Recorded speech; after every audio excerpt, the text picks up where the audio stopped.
Hello everyone, a very brief look at calculus, Amiga to Vista, that's the friendly review number 11.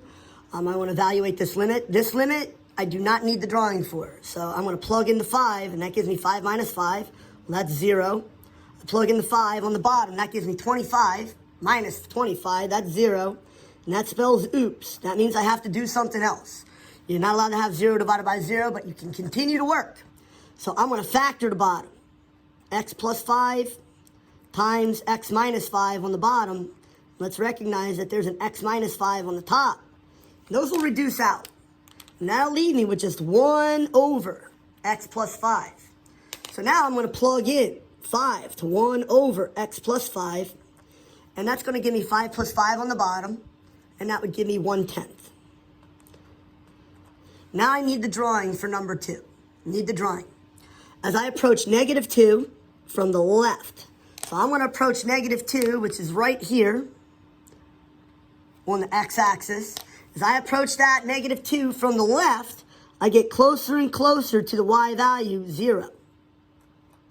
As I approach negative 2 from the right, I get closer and closer to that y value, 0.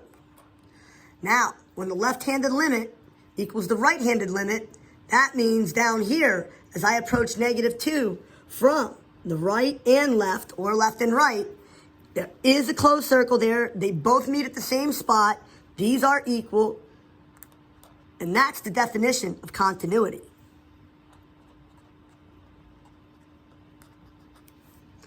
As I approach negative 1 from both sides, approach from the left, approach from the right, there's a jump. That's going to be D and E. Look it up, Lindsay Lohan. The limit does not exist. As I approach 1 from the left and the right. So as I approach 1 from the right, it gets closer and closer. As I approach 1 from the left, there's no jump. There's a hole, but there's no jump. That limit exists. That's going to be y value 1. Average rate of change, the bane of our existence, from x value, negative 2, to x value, negative 1. So from negative 2 to negative 1, it's a trick question. The slope is up 1 over 2. Up 2 over 1. That slope is 2. You can write 2 over 1, but it's actually simplified 2. I'll accept either or. From x value negative 2 to x value 2, that's down there. So that line, that slope is negative 1 over 1, 2, 3, 4. Everybody get on the dance floor. Negative 1/4. Find each derivative. This first derivative is the chain rule. I do the derivative of the outside. That's going to give me 21. A lot of copying in calculus. So 5x cubed minus 2x plus 3 gets copied. I subtract 1 from that exponent squared. Then I come back and I take the derivative of the inside and I chain it at the back end. So that's going to be 15x squared minus 2. In case you didn't see that, I'll do it again. 3 times 7 is 21 to the second power. I copy this down on the inside. 5x cubed minus 2x plus 3. And then I chain it. The derivative of the guts is 15x squared minus 2. Product rule. I crack it down the middle. The derivative of this is 10x. The derivative of sine x is cosine x.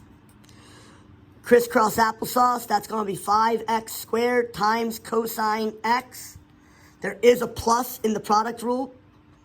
10x sine x.